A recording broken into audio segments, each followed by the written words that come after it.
Hello दोस्तों, कैसे हैं आप लोग। तो चलिए आज बात करते हैं बहुत ही इम्पोर्टेंट टॉपिक पे, AITT यानी ऑल इंडिया ट्रेड टेस्ट। इसका अभी एक नोटिफिकेशन आया है कि जो 116 वाला एग्ज़ाम है वो अभी शुरू होने वाला है। तो एग्ज़ाम का जो भी मतलब स्टार्ट डेट कौन सा है, एंड डेट कौन सा है, जो भी डेट है उसमें कौन सी तारीख में मार्क्स अपलोड करने हैं, फिर आपको पेमेंट कब करना है, यानी कि ऑनलाइन फॉर्म कब आपको फिल करना है, फिर आपका हॉल टिकट कब जनरेट होगा, हॉल टिकट कब डाउनलोड होगा और आपका एग्ज़ाम कौन सी तारीख को होगा। तो दोस्तों बने रहिए इस वीडियो के साथ।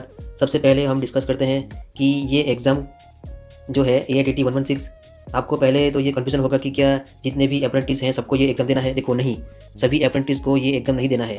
फिर कौन एलिजिबल है इस एग्ज़ाम के लिए, तो देखो अगर आपने ITI किया है, आपने डिप्लोमा किया है या फिर आपने डिग्री किया है और इसके बाद आप अप्रेंटिस कर रहे हो तो आपको ये वाला एग्ज़ाम देने की कोई ज़रूरत नहीं है। लेकिन आप ITI भी नहीं है, डिप्लोमा भी नहीं है और आपने डिग्री भी नहीं किया है, तो अगर आप 8 पास, 9 पास या फिर 10th या फिर 12th के बेस पे कहीं पे अप्रेंटिस कर रहे हो किसी डेजिग्नेटेड ट्रेड में, ठीक है, अगर ऐसा है तो आपको सर्टिफिकेट एंड मार्कशीट के लिए अप्रेंटिस का कॉन्ट्रैक्ट ख़त्म होने के बाद एक एग्ज़ाम देना पड़ेगा। ये वही एग्ज़ाम है AITT 116, ये ऑल इंडिया ट्रेड टेस्ट। इसकी जो गाइडलाइन है वो आ चुकी है।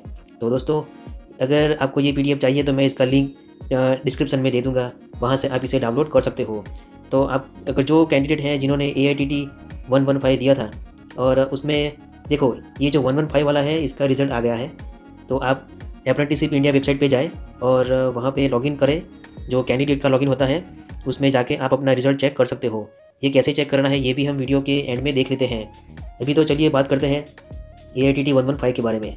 अरे AITT 116 के बारे में।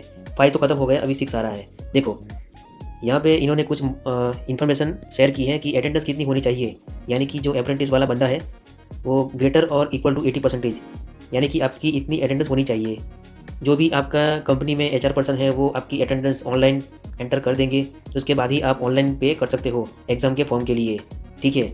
तो चलिए आगे चलते हैं और फॉर्मेटिव असेसमेंट के बारे में लिखा है। देखो कंपनी वालों को क्या करना है, आपके मार्क्स प्रैक्टिकल के एंटर करने हैं, तो वो भी आपके ग्रेटर और इक्वल टू 60%, यानी कि 100 मार्क्स हैं तो 60 मार्क्स तो आपके कंपनी वालों को रखने ही पड़ेंगे।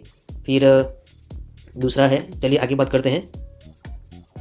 देखो यहाँ पे इन्होंने कुछ मेंशन किया है कि अगर आपका कॉन्ट्रैक्ट 31 अक्टूबर 2023 और उससे पहले अगर कंप्लीट हो जाता है तो ही आप इस AITT 116 के लिए एलिजिबल हो, और अगर आपका कॉन्ट्रैक्ट अभी ख़त्म नहीं हुआ है तो फिर आपको वेट करना पड़ेगा AITT 117 के लिए, ठीक है। और मान लो कि आपका AITT 115 में आपने एग्ज़ाम दिया था लेकिन आप फेल हुए हो, तो फिर से आप यहाँ पे अप्लाई कर सकते हो।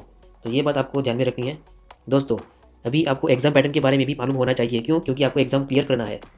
तो देखो यहाँ पे इंजीनियरिंग एंड नॉन इंजीनियरिंग दोनों तरह के ट्रेड होते हैं, यानी कि जो फिटर है और फिर इलेक्ट्रिशियन है और फिर वायरमैन है, ये सब आपके इंजीनियरिंग ट्रेड होते हैं। बहुत सारे ट्रेड हैं इंजीनियरिंग में। चलिए अभी ट्रेड थियरी कितने मार्क्स का होता है, 50 क्वेश्चन होते हैं 100 मार्क्स के। फिर वर्कशॉप कैलकुलेशन एंड साइंस होता है 25 क्वेश्चन होते हैं 50 मार्क्स के। फिर एम्प्लॉयमेंट स्किल में 25 क्वेश्चन, वो भी 50 मार्क्स के। तो कुल मिला के इस तरह से होता है इंजीनियरिंग ट्रेड का। और फिर नॉन इंजीनियरिंग ट्रेड का यहाँ पे इन्होंने मेंशन किया है, ये भी आप यहाँ पे देख सकते हो। चलिए अब इंपॉर्टेंट बात करते हैं फ़ीस के बारे में। तो देखो अगर आप AITT 115 में ट्रेड थियरी में फेल हुए हो, आपको सिर्फ यही फॉर्म भरना है।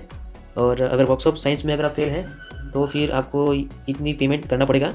मान लो कि आप AITT 116 में अप्लाई कर रहे हो तो आपको ये वाला अमाउंट पे करना पड़ेगा। ये सारा अमाउंट ऑनलाइन पे हो जाएगा, ठीक है। तो दोस्तों यहाँ पे इन्होंने ये पूरा मेंशन कर रखा है।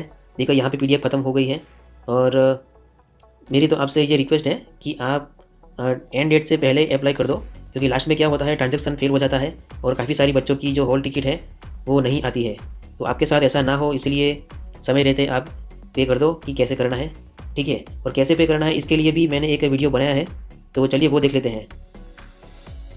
ये रहा अप्रेंटिस जॉब गाइडेंस चैनल का प्लेलिस्ट, और प्लेलिस्ट में आपको जाना है एग्ज़ाम रजिस्ट्रेशन में। यहाँ पे आपको AITT 116 का जो एग्ज़ाम फॉर्म है वो कैसे भरना है इसका पूरा डिटेल यहाँ पे आपको मिल जाएगा। तो दोस्तों ये थी पूरी इन्फॉर्मेशन आपको AITT 116 के में कैसे अप्लाई करना है। तो इस वीडियो को ज़्यादा से ज़्यादा शेयर करें ताकि किसी भी कैंडिडेट का फॉर्म छूट ना जाए, और चैनल पे बने रहिए। Thank you very much for discussion.